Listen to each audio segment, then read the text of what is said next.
circus strongman here who had the sort of nickname Louis Attila, but his real name is like Ludwig de Dulacher. He is a German strongman born in 1844, died 1942. So yeah, almost 100 years. I mean, He's got pretty good Grug health. outfit there. Yeah. Yes, in the club as well. Yeah. He's keeping it hardcore. I mean, you'll see with these men as well, they have like these fantastically groomed handlebar mustaches. I mean, this guy was a circus strongman, but he was able to make sort of a gig for himself as really being like this very elite personal trainer. And I mean, now it's a lot more usual for regular people to have a personal trainer that you'll pay for lessons with someone at the gym to teach you how to exercise. But like in like the late 1800s, this guy was the personal trainers for certain big business oligarchs like the Vanderbilt family. He trained Cornelius Vanderbilt. He was also a personal trainer for the Scandinavian, Greek, Russian, and Swedish. That's of course that's implied in Scandinavian, but let's say Greek, Russian, and Scandinavian royal families. Yep. So they used him as like this coach, and for instructions on physical fitness. So he was like one of the. You're starting to look at the models of how do you make money doing this stuff, and of course at this point it was just a pure circus oddity to do this kind of strength training. Watch this big guy. And so that's what you had the circuses and the vaudeville shows, and they would just go there to watch this guy do some feats of strength that they couldn't do themselves. Of course, with most people being kind of acquainted with hard labor, this guy could have let's say like you have an anvil at home and he could lift the anvil above his head or something. He could take a deck of cards and tear it, or tear a book apart, try to hold back horses with his hands and so on. I mean, of course there'd be some trickery involved in it usually, of course, to exaggerate just for the circus effect. And I mean, there's some information about how much weight they lifted, but I have no way of actually verifying it because of the age, and particularly when we're talking about circus performers, they have a good incentive to embellish their lifting records as much as possible. So I'm not going to say cartoon thing of like the weights say like 100 kilos, but is actually just like 50. Yeah, and it's like a barbell with these like really round cannonball weights, and it just bends itself, right? And they lift it above their heads, and so I mean, he is not really the primordial bodybuilder, but he had disciples, right? He had sort of apprentices that he would teach to be strongman, and one of those apprentices was Eugen Sandow. Let's see if you can get a picture of him. You can just start with the first one, the absent eye. No, let's do the side tricep, actually. I think that's the coolest photo of him. That's pretty good. There you go. Yeah, fantastic. So Eugen Sandow. See if I mean, so he his actual name was Frederick Wilhelm Miller, right? He's like this Russian Jewish guy who went to be tutored as a strongman. I mean, his family was converted to Protestantism, but I mean, I feel like his Jewish heritage is something to mention because he does go into like what I call like the Jewish modus operandi, in a sense of like turning everything into like this hyper real circus. Okay, we're fine. We're past 30 minutes. Yeah. But I mean, it's not. I mean, of course, these are facts, right? Out of you can just look at it as. It's so weird. Inevitably, on every single one of our streams, we hit upon like a Jewish source.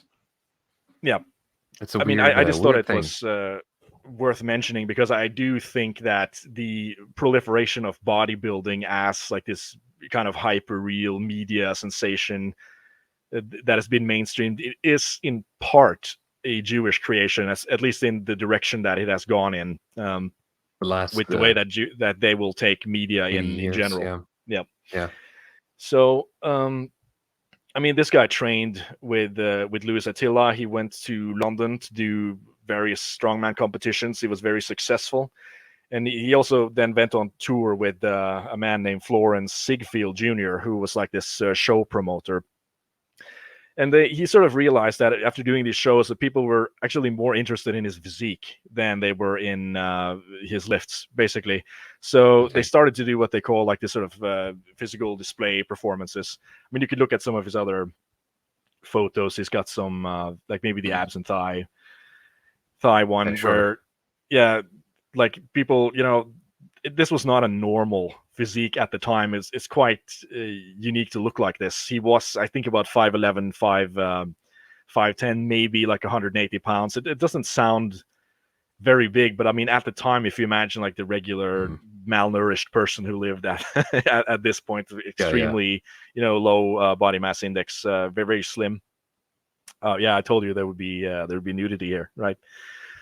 So this was a sort of complete unique phenomenon. You wouldn't see stuff like this, and so people were really more interested in just doing these, just looking at his physique and trying to draw his physique, maybe use him as a model and so on. So that sort of became a crucial part of the show. You look at him do the lifts, and then he does the physique stuff. But it seems like over time the physique thing became like a more of a mainstay than the actual lifting.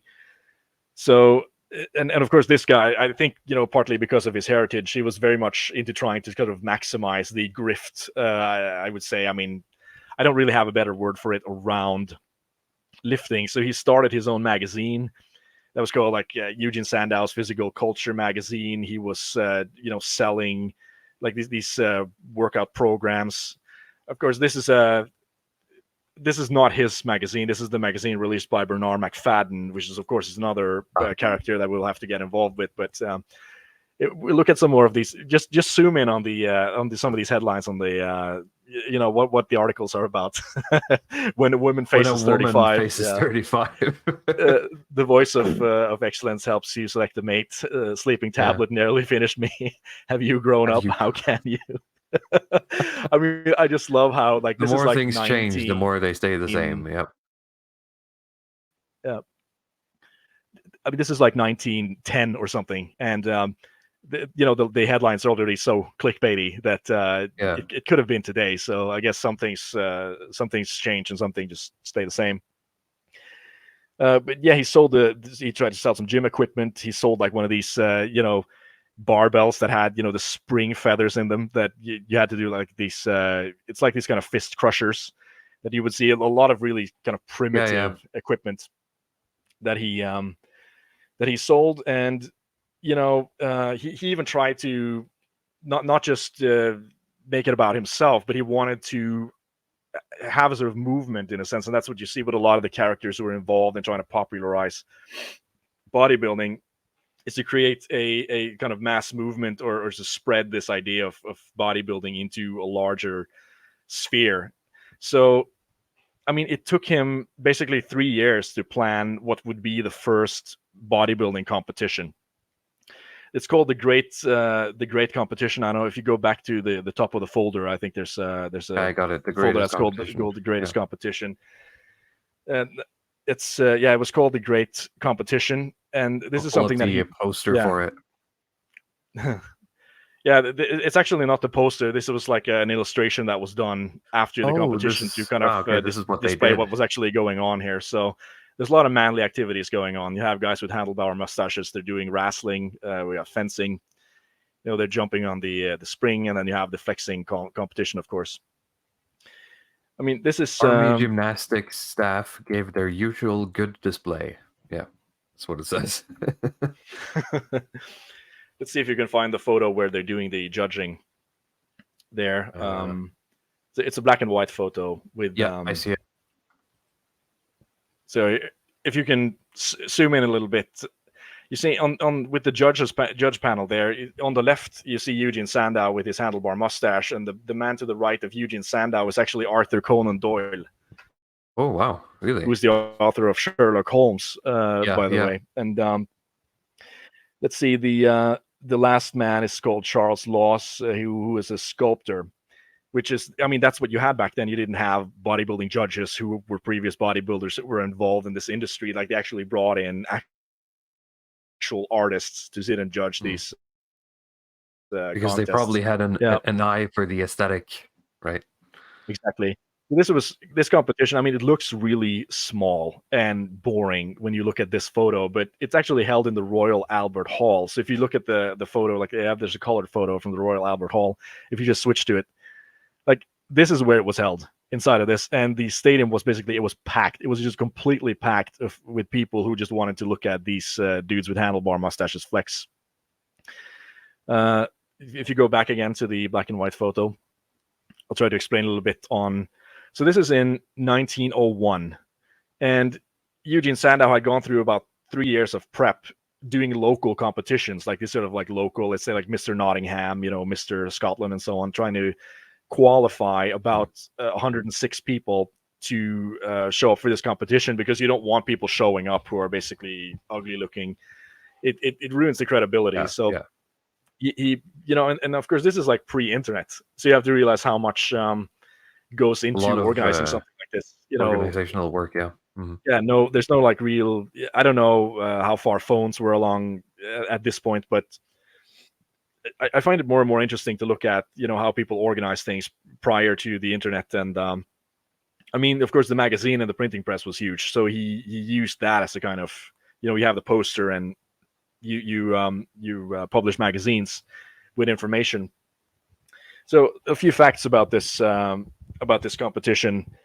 This happened in 1901, as I said. So there's sort of two things that's going on at the same time here. The Boer Wars, where it's like the British Empire against the Boers in South Africa, and the assassination of American President William McKinley had happened very recently at this point. Who was, I mean, I don't know my history too much on this, but it just says that he was just shot by an anarchist or something. There's probably some really fishy stuff going on. Yeah, that's true. Going on there. But I mean, this is the reason that they're wearing black pants. It was not something that they had initially planned for, but like they're wearing black pants to commemorate the memory of like the dead United States presidents here.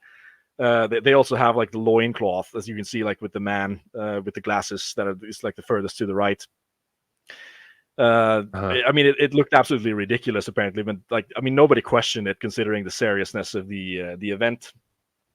The first prize from this, it seems to be just sort of like a holdover from the circus days, right? Well, yeah, at this point, I think that's what it was. That's kind of the standard, strongman outfit. Exactly.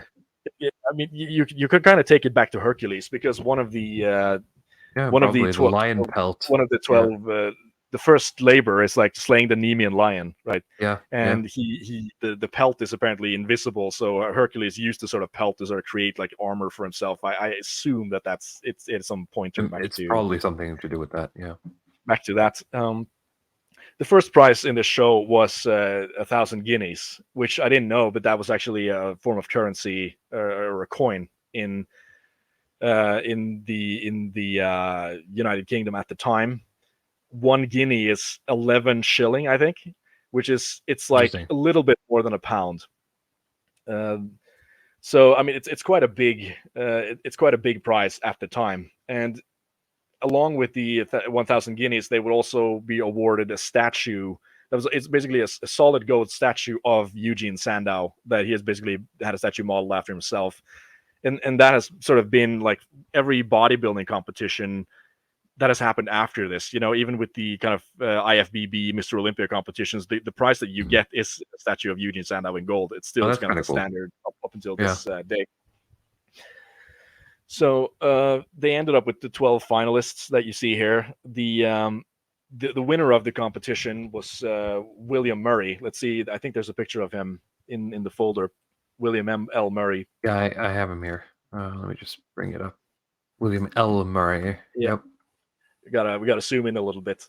So there's not too many pictures of him, but he gained sort of instant fame after this. But he was just not as driven with the grift as some of these other guys. I mean, typically with the the bodybuilder grift is that you get some space in a magazine and you say, well, you want to look like me, like you need to do these exercises or take this supplement or buy my book or buy my training program. Snake oil, yeah. It's just basically snake oil marketing, right? But that's kind of how you survive doing this stuff. But he was just not very good at it. He focused more on just doing kind of tours where he would model for like art colleges and so on. So again, very recognized. I mean, you look at this guy, it's not like stunning. If you look at some of the physiques that you have now, with like actors in Hollywood and so on. But he was a very athletic guy. I think he was about 6'2", involved with cycling. I think he did rugby and so on. So it's not something that he hasn't developed this physique from doing targeted weight training with intensive programs that are concentrated on his muscle groups and so on. Like, this is sort of more of a naturally developed physique from just doing sports and God-given genetics. So let's see. Yeah, I think that's sort of enough. That's the first competition. A little bit of a funny point on Eugen Sandow before we move on. If you go back to the Eugen Sandow folder, there, like, after a couple of years after this contest was over, he was challenged to a lifting contest by a sort of circus strong woman that's called Katie Birnbach.